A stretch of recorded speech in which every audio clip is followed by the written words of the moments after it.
হাসিমুখের কথা বলছি।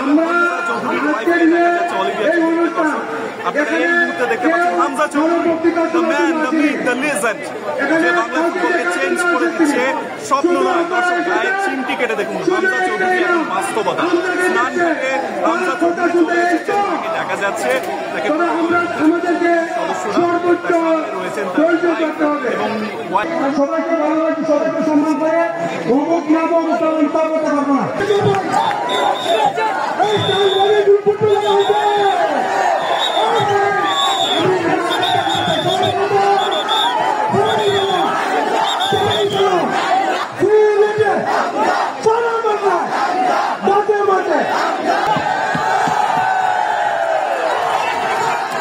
Bangladesh, Zindabad.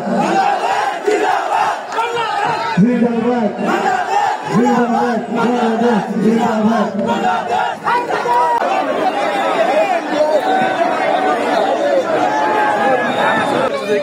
আজকে আমরা দেখার জন্য অনেক সময় ধরে বসে আছি। আমরা খুব আনন্দের সাথে ওনাকে দেখলাম। উনি অনেক সুন্দর বাংলা বলতে পারেন। ওনাকে দেখে আমরা ধন্য। ওনার জন্য আমরা দীর্ঘ অনেকদিন ধরে অপেক্ষা করেছি। আজকে ওনাকে দেখে আমরা স্নানঘাটবাসী খুব আনন্দিত। শুধু আমরা স্নানঘাটবাসী নয়, আমরা পুরো বাংলাদেশ আজকে আনন্দিত। কারণ উনি একজন ইন্টারন্যাশনাল ফুটবল প্লেয়ার, যিনি লেস্টার সিটিতে খেলতেন, এখন আমাদের বাংলাদেশের জাতীয় দলের হয়ে খেলবেন। এর চেয়ে বড় বিষয় হতে পারে কি? একজন ইংলিশ প্রিমিয়ার লিগে ফুটবল আমাদের জাতীয় টিমে খেলবেন। আমাদের আশাবাদ যে আমরা ভালো কিছু করবো হামজা চৌধুরীকে নিয়ে। হামজা চৌধুরী অনেক দূরে এগিয়ে যাবে। আমাদের 2023 সালে আমরা অন্তত আমরা ফুটবল বিশ্বকাপ খেলতে পারবো, এটা আমাদের আশা আমাদের কাছ থেকে। আমাদের আজকে আমি খুব আনন্দিত। আমরা শুধু আমি নয়, অনেক মানুষ আসছে আমাদেরকে এখানে দেখার জন্য। আজকে হামজা চৌধুরীকে দেখার জন্য আমরা দেখলাম, আমরা খুব আনন্দিত হয়ে আশা আসলে দেখবার আল্লাহ দেখাই আসি চলছিলাম। আমরা দেখছি তাই আইসুন এলাকার গর্ব, তাই না খেলাধুলা করবা ইন্ডিয়া তাই না আরো আইবা।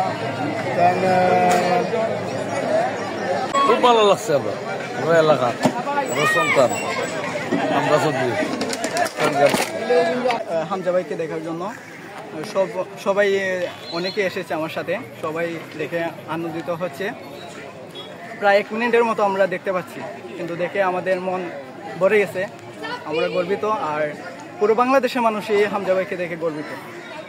গতকালকে সে একটা গেম খেলছে, গেম খেলার পর কোনো রেস্ট করে নাই, বাসায় যায় না, শুধু এয়ারপোর্টে চলে আসছে। এয়ারপোর্ট থেকে ফ্লাইট করে সে আজকে সকালে এসে ঢাকায় সিলেটে নামছে। আমার ছেলের বউ প্রথম আসছে। আমি বধূবরণ করার পরে একটু সময় পাওয়ার পরে আমি অবশ্যই আমার ছেলেকে নিয়ে এখানে আসবো, কিন্তু এখন আমাকে বাফুবের কর্মকর্তারা বলছে যারা হামজাকে নিয়ে আসছেন একটা বিশেষ কাজে, দেশের জন্য কিছু করার জন্য। বিশেষ করে তার ফুটবল খেলার যে ব্যাপারটা, অনেক ছোটবেলা থেকে তার রানিং, তার যে দৌড়ের স্ট্রেংথ, এগুলো দেখলে আমরা বুঝতে পারতাম যে আসলে হামজা একসময় খুব ভালো ফুটবল খেলবে। বাট এরকম ইন্টারন্যাশনাল লেভেলে, ইংলিশ প্রিমিয়ার লিগ লেভেলে খেলবে এটা এক্সপেকটেশন ছিল না। বাট আমরা এখন অনেক এক্সাইটেড, অনেক প্রাউড। আগে তো 3 বছর প্রতি বছর একবার আইছেন বাংলাদেশও, এখন তাই নাইতেছে না, প্রায় 11-12 বছরে তাই নাইতেছে। তাই না আওয়ার্ড আমরা অনেক আনন্দিত, অনেক গৌরব। আমরা তাই যাইতেছি, আমরা খুশি। ওনার মাধ্যমে আমরা এশিয়া কাপ এবং বিশ্বকাপ খেলবো। আরো তরুণরা ওনাকে দেখে আগ্রহ জন্মিবে। ওনার মাধ্যমে প্রথমবারের মতো ভারতকে হারানোর আমরা পরিকল্পনা করতেছি, এবং ভারতকে হারানো মানে আমাদের ঈদ আনন্দ উদযাপন করা।